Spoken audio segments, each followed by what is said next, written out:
चलिए देखते हैं मध्य प्रदेश की 25 फटाफट बड़ी खबरों को। सबसे पहले न्यूज को कहाँ से देख रहे हैं हमको कमेंट में बताना बिल्कुल ना भूलें। साथ ही साथ हमारे यूट्यूब चैनल को सब्सक्राइब करें एंड बेल आइकन को ऑल प्रेस करना बिल्कुल ना भूलें। इंदौर की ठंड अचानक गायब, रात में पारा 4 डिग्री बढ़ा। इंदौर शहर में मौसम ने एक बार फिर करवट बदली है। पिछले कई दिनों से जारी ठंड के बाद अचानक रात के पारे ने करीब 4 डिग्री की छलांग लगाई है। बीते 2 दिनों से कड़ाके की ठंड से शहरवासी परेशान थे, लेकिन रात हुई इस वृद्धि से ठंड में राहत मिली है। मौसम विभाग के पूर्वानुमान के अनुसार आज और कल भी तापमान इसी तरह बढ़ा रह सकता है। इसके बाद फिर पारे में गिरावट आ सकती है। धान किसानों को राहत, लेकिन भावांतर योजना में 5,000 से अधिक किसानों का भुगतान अभी बाकी।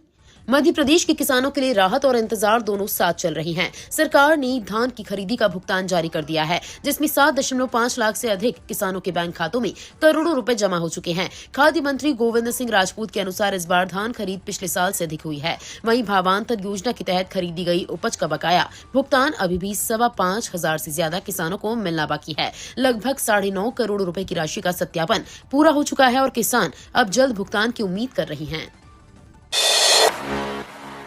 भोपाल में ईवी बसों का इंतजार जारी, 25 करोड़ के डिपो प्रोजेक्ट में देरी। भोपाल में इलेक्ट्रिक बसों के संचालन की योजना अभी अधर में लटकी हुई है। शहर में ई बसों को शुरू करने की तैयारियां तो कागजों पर तेज है, लेकिन जमीनी स्तर पर जरूरी इंफ्रास्ट्रक्चर अधूरा है। ई बस संचालन के लिए बनाए जा रहे दोनों प्रमुख डिपो समय पर तैयार नहीं हो सके हैं, जिसके कारण बसों की सड़क पर उतरने में देरी होगी। 100 इलेक्ट्रिक बसें आने की बात कही गई थी, लेकिन अब तक उनका संचालन शुरू नहीं हो पाया है। इस देरी से लोगों को ई बस सुविधा मिलने में और वक्त लगेगा। दावोस में मध्य प्रदेश को निवेश का बड़ा तोहफा, गूगल, एवरस्टोन और क्रेसेंट ने दिखाई रुचि। दावोस में चल रहे वर्ल्ड इकोनॉमिक फोरम 2024 के दूसरे दिन मध्य प्रदेश के लिए निवेश के नए अवसर सामने आए। राज्य सरकार के अधिकारियों ने वैश्विक कंपनियों की शीर्ष नेतृत्व के साथ बैठक की। इस दौरान गूगल, एवरस्टोन और क्रेसेंट एंटरप्राइजेज ने IT, डेटा सेंटर, विनिर्माण, नवीकरणीय ऊर्जा, खाद्य प्रसंस्करण और लॉजिस्टिक्स में निवेश में रुचि जताई। इन संभावित निवेशों से मध्य प्रदेश में रोजगार, इंफ्रास्ट्रक्चर और आर्थिक विकास को मजबूती मिलने की उम्मीद है। भूमि अर्जन मुआवजा बढ़ाने पर सरकार ने बनाई कमेटी, किसानों से सुझाव मांगे जाएंगे।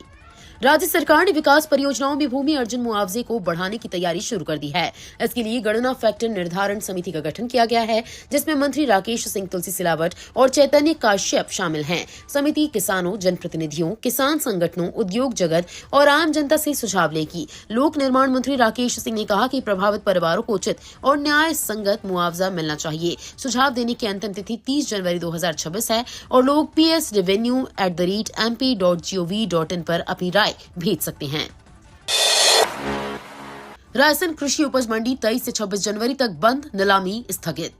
रायसेन कृषि उपज मंडी में 23 से 26 जनवरी तक नीलामी पूरी तरह बंद रहेगी। मंडी समिति के सचिव वीरेंद्र सिंह ठाकुर ने बताया कि अनाज एवं तिलहन व्यापार संघ के पत्र के आधार पर ये निर्णय लिया गया है। 23 जनवरी बसंत पंचमी, 24 जनवरी बैंक अवकाश, 25 जनवरी साप्ताहिक बंद और 26 जनवरी गणतंत्र दिवस होने के कारण मंडी में कामकाज ठप रहेगा। मंडी समिति ने किसानों से अनुरोध किया है कि इन 4 दिनों में अपनी उपज मंडी न लाएं और अन्य किसानों को भी सूचना दें। बसंत पंचमी पर विदिशा में लाखों को विद्या ब्राह्मी कल्प का निःशुल्क सेवन।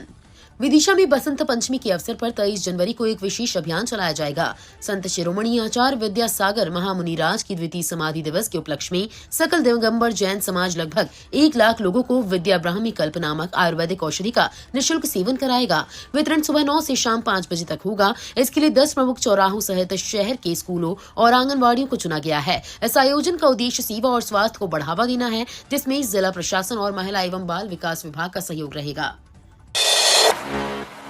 मंडला में नर्मदा जयंती को सुरक्षित और सुव्यवस्थित बनाने की तैयारी, पुलिस प्रशासन ने बैठक की। मंडला में नर्मदा जयंती को शांतिपूर्ण और सुरक्षित तरीके से मनाने के लिए पुलिस और प्रशासन ने 21 जनवरी को संयुक्त बैठक की। बैठक में चुनरी यात्रा, भंडारा, मंदिर और महाआरती समितियों के पदाधिकारी शामिल रहे। निर्देश दिए गए कि भंडारे सड़क किनारे नहीं लगेंगे, ध्वनि यंत्रों का सीमित उपयोग होगा और यातायात नियमों का पालन जरूरी होगा। समितियों को पुलिस प्रशासन के साथ सहयोग करने को कहा गया। पुलिस ने आम लोगों से भीड़ भाड़ वाले स्थान और गहरे पानी से बचने, कीमती सामान सुरक्षित रखने और आपात स्थिति में तुरंत मदद लेने की अपील की।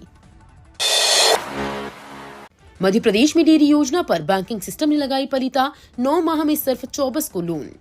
मध्य प्रदेश में किसानों की आय बढ़ने के लिए डॉक्टर भीमराव अंबेडकर कामधेनु योजना के तहत डेयरी उद्योग को बढ़ावा दिया जा रहा है। सरकार 33% सब्सिडी पर 42 लाख रुपए तक की राशि उपलब्ध करा रही है, लेकिन बैंकों की कड़ी शर्तें और लोन प्रक्रिया ने योजना की रफ्तार रोक दी है। पिछले 9 माह में लगभग 2600 आवेदन आने के बावजूद बैंकों ने सिर्फ 24 किसानों को ही लोन मंजूर किया है।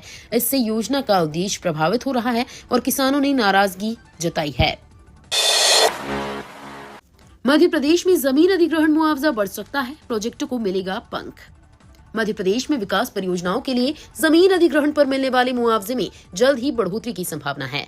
मोहन यादव सरकार ने इंफ्रास्ट्रक्चर कार्यों को तेज करने और प्रभावित परिवारों को बेहतर मुआवजा देने के उद्देश्य से सुझाव लेने की प्रक्रिया शुरू कर दी है। पीडब्ल्यूडी मंत्री राकेश सिंह के नेतृत्व में किसान संगठनों, व्यापारिक संगठनों और जनप्रतिनिधियों से चर्चा की गई। सरकार ने 30 जनवरी तक सभी पक्षों से सुझाव मांगे हैं। इन सुझावों के आधार पर मुआवजा राशि बढ़ाने का फैसला किया जाएगा।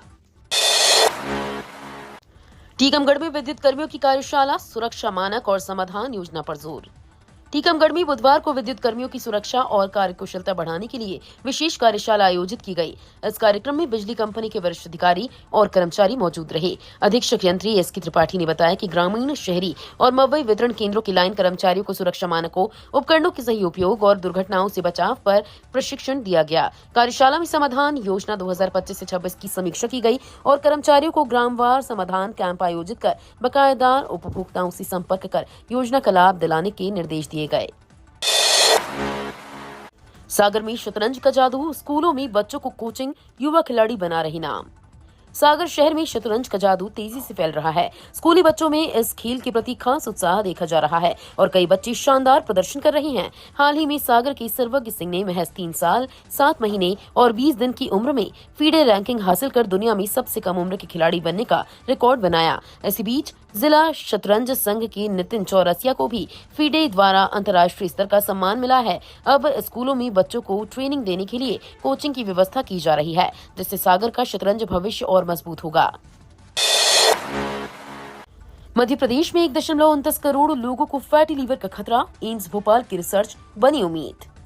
फैटी लीवर आज एक गंभीर स्वास्थ्य समस्या बन चुकी है, जो शुरुआती दौर में बिना लक्षण के भी शरीर को नुकसान पहुंचा सकती है। मध्य प्रदेश में पिछले साल हुए स्क्रीनिंग अभियान में 1.29 करोड़ लोगों में फैटी लीवर पाया गया। ये संख्या इस बीमारी के बढ़ते खतरे को उजागर करती है। अब इस चुनौती से निपटने में एम्स भोपाल की नई रिसर्च उम्मीद की किरण बनकर सामने आई है। इस रिसर्च से फैटी लीवर के छुपे हुए लक्षणों की शुरुआती पहचान संभव हो सकेगी, जिससे समय रहते इलाज और रोकथाम संभव होगा। इंदौर में 243 फैक्ट्रियां फैला रही प्रदूषण, हाईकोर्ट ने की बिजली कटौती की चेतावनी। इंदौर में बढ़ते जल और वायु प्रदूषण के गंभीर मामलों पर हाईकोर्ट ने कड़ा रुख अपनाया है। शहर में बिना वैधानिक अनुमति के संचालित 243 फैक्ट्रियां पर्यावरण को भारी नुकसान पहुंचा रही हैं। इस पर उच्च न्यायालय ने स्वतः संज्ञान लिया और प्रदूषण नियंत्रण बोर्ड की कार्यप्रणाली पर असंतोष जताया। कोर्ट की फटकार के बाद अब जिले में बड़ी कार्रवाई शुरू हो गई है और इन गैर कानूनी उद्योगों की बिजली काटने की तैयारी तेज की जा रही है। भागीरथपुरा दूषित पानी मामले की जांच के लिए राज्य स्तरीय समिति गठित, 1 माह में रिपोर्ट। इंदौर के भागीरथपुरा इलाके में दूषित पानी सप्लाई के मामले की जांच के लिए राज्य सरकार ने एक राज्य स्तरीय समिति बनाई है। ये समिति पूरे मामले की गहराई से जांच करेगी और अपनी रिपोर्ट 1 महीने के भीतर सरकार को सौंपेगी। समिति के अध्यक्ष अपर मुख्य सचिव संजय कुमार शुक्ल होंगे। सदस्यों में लोक स्वास्थ्य यांत्रिकी विभाग के प्रमुख सचिव पी नरहरी और नगरीय प्रशासन एवं विकास आयुक्त संकेत भोडवे शामिल हैं। इंदौर संभाग के आयुक्त सुदाम खाड़े को सदस्य सचिव बनाया गया है। स्टार एयर की मुंबई गोंदिया उड़ानें फिर निरस्त, इंदौर यात्रियों की परेशानी बढ़ी। इंदौर से मुंबई और गोंदिया के बीच हवाई सफर करने वाले यात्रियों को फिर से झटका लगा है। स्टार एयर ने हाल ही में इन रूटों पर सेवाएं दोबारा शुरू की थीं, लेकिन मंगलवार को अचानक सभी उड़ानें रद्द कर दी गईं। इस फैसले से देवी अहिल्याबाई होलकर विमानतल पर यात्रियों को बड़ी परेशानी हुई और माहौल तनावपूर्ण हो गया। यात्रियों को अपने सफर की योजना बदलनी पड़ी और कई लोग अन्य विकल्पों की तलाश में रहे। एयरलाइन की इस अचानक निर्णय से यात्रियों की नाराजगी बढ़ गई है। कैबिनेट फैसले से भड़के अस्थायी कर्मचारी, सतपुड़ा भवन के सामने सत्याग्रह शुरू।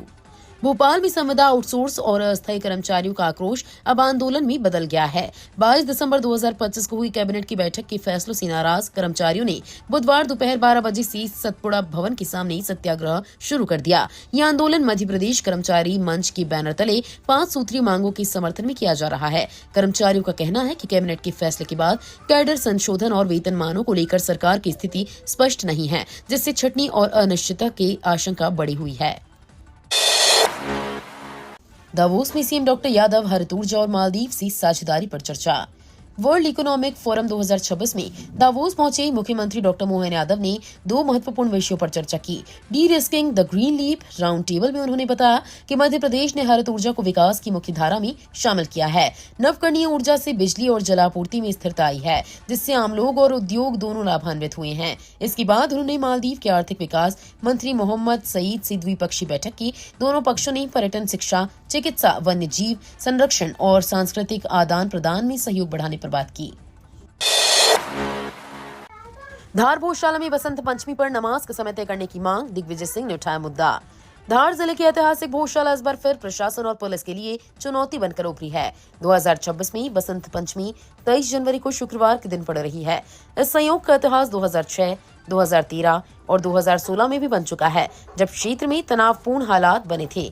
इसी को देखते हुए इस बार सुरक्षा व्यवस्था को लेकर खास सतर्कता बरती जा रही है। अब कांग्रेस नेता दिग्विजय सिंह ने मांग की है कि इस दिन नमाज का समय पहले से तय किया जाए, ताकि किसी तरह की अनावश्यक विवाद की स्थिति न बने। आईआईटी मद्रास के सहयोग से एमपी में सुधरेगी सड़क सुरक्षा, 49 जिलों में बनेंगे मॉडल चौराहे। मध्य प्रदेश में सड़क हादसों में मौतों को शून्य तक लाने के लिए सरकार ने व्यापक कार्य योजना बनाई है। मध्य प्रदेश सड़क विकास निगम ने आईआईटी मद्रास के तकनीकी सहयोग से ट्रैफिक व्यवस्था सुधारने और सड़क सुरक्षा मजबूत करने का मास्टर प्लान लागू करने का निर्णय लिया है। एमपीआरडीसी के प्रबंध संचालक भरत यादव ने उच्च स्तरीय समीक्षा बैठक में सड़क सुरक्षा को सर्वोच्च प्राथमिकता देने के निर्देश दिए। उन्होंने कहा कि इंफ्रास्ट्रक्चर, डेटा एनालिसिस और सुरक्षित डिजाइन के जरिए दुर्घटनाओं में कमी लाई जाएगी। 49 जिलों में मॉडल चौराहे बनाए जाएंगे। एमपी के 102 सरकारी स्कूल बिना शिक्षक, हाईकोर्ट ने सरकार से हलफनामे पर जवाब तलब किया। मध्य प्रदेश के सरकारी स्कूलों में शिक्षकों की भारी कमी पर हाईकोर्ट ने सख्त रुख अपनाया है।